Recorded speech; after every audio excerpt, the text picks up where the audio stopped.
Uh, I mean, a good outlook, again, like you said, on the bubble. I think that's a good way to put it, is on the bubble. Yeah. But up next is we have the New England Patriots. I tried to convince Tyler to save the best for last, but he just said we have to go by draft order. So No, uh, don't. No, you're the one that said that. I said worst to first, but you said draft order at the beginning. Well, worst for first, then we would have started with the Patriots. I don't think that that's the case. Uh, but anyways, I guess we're gonna do New England third. But I'm excited for this New England season because I think this is the first real, I guess, hope that Patriots fans have Yeah. after Tom Brady left. Mhm. Uh, Even if we're not necessarily going to be that good, um, I'm still kind of excited to see uh, what opportunities Mac Jones gets if paying all of those players that we did in the offseason pays off. Yeah. So speaking of paying all those players in the offseason, the Patriots really opened the checkbook. I mean, really opened the checkbook more than they have ever done before. Well, that was Uh, it. So when I started my research for each team, I started out with who do they acquire first, and then who do they yeah, left the team, and I tried to pick the most notable players and look at some stats. I've got 9 guys that are like these guys are going to be seeing a decent amount of playing time, especially based off how Mhm. much money they're being paid. And Yeah, I was like, I don't think there's any other team that spent this much capital no, not even in the close. offseason. That's why, like, so I said it in some of our draft episodes, but like New England didn't necessarily win the draft. I think they had a top 10 draft, but I think they won the offseason just by sheer attrition. Like, Hmm. they just spent so much money and got so many new players that from year to year, they're probably the most improved team from Yeah. last season to this season. Mm. Yeah, well, it's going to be interesting because it's like a lot of these guys, if I'm not mistaken, they're on 1 year deals. Some are Some of 1 year them. deals. A lot of them are. They're not like long term. Only a few of the guys. Like I think no, both the tight ends are 2 or 3 year deals. Okay. And then like Matt Judon, I think was a 3 year deal. And those are Trent guys that Brown, you, I think, signed a 1 year deal, the left tackle. And then Ted Karras was also a 1 or 2 year deal. okay. So Okay. Uh, yeah. And I will say, you know the defense better than myself. I feel like mhm. adding Matt Judon uh, is a great addition to Mhm. already uh, just a very solid overall defense as well. Similar to kind of Miami. Well, I think better defense than Miami, but since they don't have a like face of the franchise defensive player. They just have a lot of really good defensive players, and they play very solid defense. And adding a guy like Matt Judon from Baltimore, I think is going to They help out. didn't have a face last year because the face was Dante Hightower, and then he opted out of 2020. And then Stephon Gilmore had a down year because he battled injuries all year. Yeah. And so I really think that this defense is going to be a top 5 defense in the league because we signed Matt Judon, drafted Christian Barmore, Dante Hightower comes back. Stephon Gilmore, when he gets back from his little contract hissy fit, will hopefully return to the player he was 2 years ago. Yeah. And then we still have J.C. Jackson and then a veteran secondary, along with some new blood in Jawan Williams and Kyle Duggar. Yeah. So this defense for me isn't as big of a question as the offense. Yeah. The Patriots paid 4 pass catchers and Hunter Henry, Jonnu Smith, Kendrick Bourne, and Nelson Agholor. Yeah. N'Keal Harry wants out, and that's totally okay with me. He can go not catch passes somewhere else. Uh, so yeah, there was a little bit of petty in that. I when I heard that news, I was a little frustrated. Well, and so that was I was looking at the top receiving yards last year, and Jacoby Myers Yeah, was the top receiver last year with 729 yards, no touchdowns. That's kind of expected, and we'll get to Cam Newton here in a second. I want to get to him, but then I think I saw you guys. Your next 4 or 5 top receivers are not with the team anymore. Julian Edelman retired. I think Rex Burkhead, did he retire as well? no, he's playing for Houston now. Okay, all right, he's playing for you. Oh, I feel bad for him. He should have retired. Yeah, But then, oh, well, crap. Well, and then you have N'Keal Harry, who I think was 6 on the list, but he was the next guy like that was still on the team yeah, with the highest receiving yards. But bring in Nelson Aguilar. Jonnu Smith, Hunter Henry, just that Jacoby Myers on one side, Nelson Agholor on the others, and then if they have a two tight end set with Hunter Henry and Jonnu Smith, that's a pretty versatile offense right there. Depending Mhm. on who's throwing the ball, but that gives a lot of different options, a lot of different looks. Because if I'm Yeah. not mistaken, Nelson Agholor is a little bit. Well, I know Jacoby Myers is a slot receiver, but tell me about Nelson Agholor. How does he pair up with Jacoby Myers? So Nelson Agholor to me was kind of an upgrade to the Patriots' Demir Bird. He's a little bit faster, has a little bit more experience. He caught a little over 800 yards for the Raiders last year. A lot of it was on Mhm. deep balls, and he's really just kind of like a speed threat, like down the middle, running deep crosses or fly routes. Yeah, For me, I'm more excited about Kendrick Bourne actually than Nelson Agholor. I think he's kind of that speed slot receiver that New England's always had like really quick slot receivers, but they've never had anybody that has like true speed at that position. Like Wes Welker and Julian Edelman were quick, but they didn't have incredible top end speed. And I think Kendrick Bourne has a little bit more top end speed than both of those guys. And so yeah, I'm excited to see what Bourne can do from that perspective. And then Jacoby Myers is a little bit more of like he's a bigger slot target, but he has a little bit more finesse to his game. yeah, Uh, and so that one for me is interesting to see how his role will progress from last year to this year because he was kind of getting a lot of opportunity just by necessity, just because yeah. there was no one else.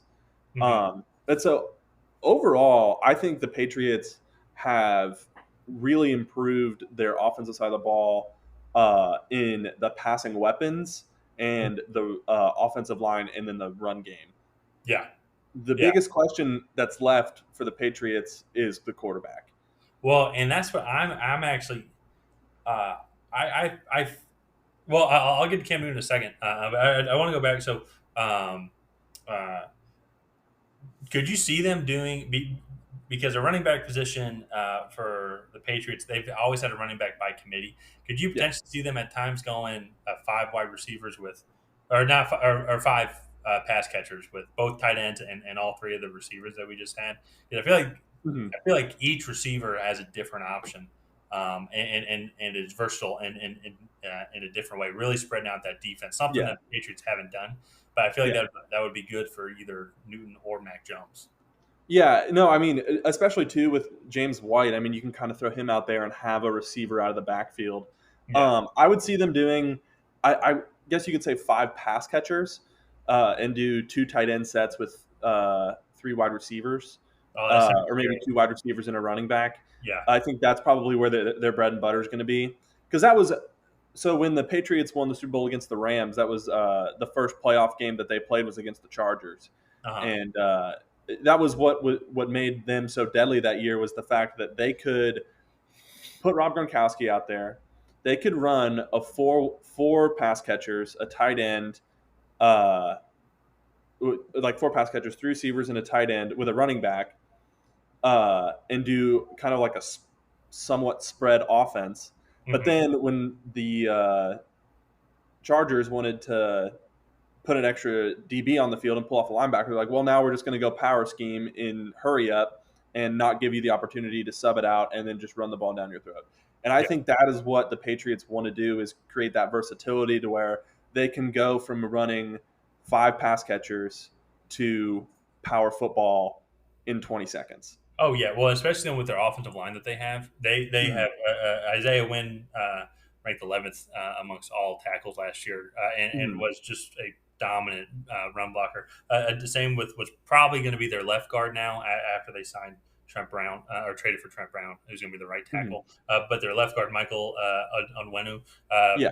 I think had rated wise one of the best rookie years last year Yeah. amongst He all. was one of the best rookie linemen in the league last year. And I think Yeah, especially hopefully on he the run continues side, to progress. the amount of versatility that they do have, and if Mhm. they go into that kind of RPO type offense with Cam Newton, and Mhm. heck, even with Mac, I don't know if you want Mac Jones getting hit a bunch, but you can do that quick speed offense and then do have Cam Newton read the defensive end. Yeah. And is he going to hand off to James White? If not, then he's just going to run right up the middle. Because now, kind of moving on to Cam Newton or segueing into him, that was the best part of Newton's game last year was because he had 592 rushing yards and 12 rushing touchdowns. He's Yeah. just big dude in the goal in the red zone. Super hard to tackle him, and he's quick enough as well. If you're inside the 10, you have to have an eye on him.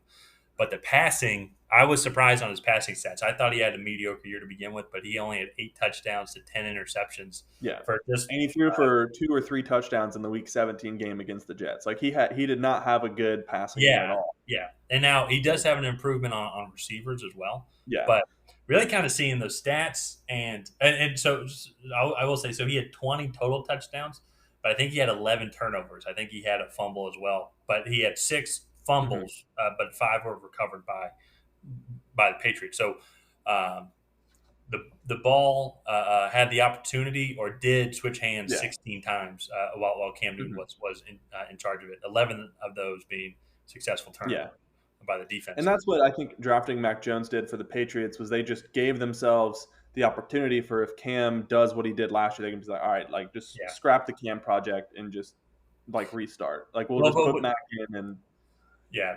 Well, what's really interesting because I know we spoke about the Mac Jones video a couple weeks ago, and if you haven't seen it, check it out. That's my plug for this episode. Mhm. Um, but with all the veterans that they have and the way that they can set up that offense, there's something that happens like if you're a rookie quarterback coming in, you have a great offensive line, you have a like one of the best offensive scheme coaches in Josh McDaniels.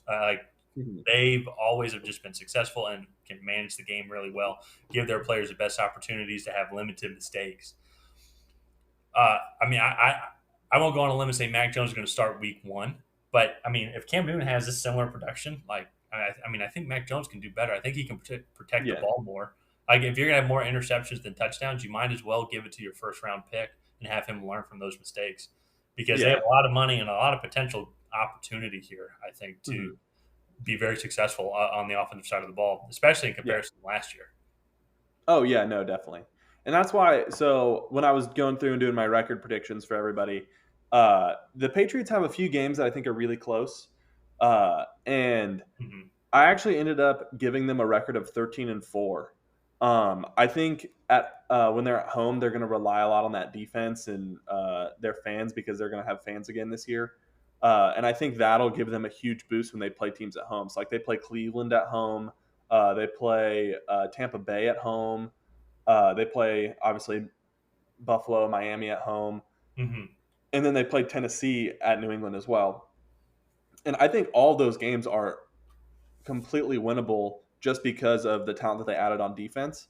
And so I'm excited to see New England play this year. I have their final record prediction to be 13-4. Might be a little biased, but I think 13-4 is seriously attainable for this Patriots team. So Yeah. You know, they could. I mean, really, and after doing the research, they're one of the few teams where I'd say that it's really all going to depend on the quarterback play. If Cam Newton is not up to mhm. snuff, then that's really going to affect the team. Uh, I don't know. At 13-4, I mean, I mean, they do have to play the Bills and Miami, and the Jets aren't going to be a joke either. I mean, those are Mhm. 6 pretty tough games Yeah, overall. I would say, like I think they should be 500 in the division. that's Um, I have them splitting with the Dolphins and the Bills. That's okay, yeah, like so. so. I can see them sweeping the Jets. Absolutely, I have them. So I still have the Bills winning the division. Or I if do I was too. Yeah, betting man, I would have the Bills winning the division.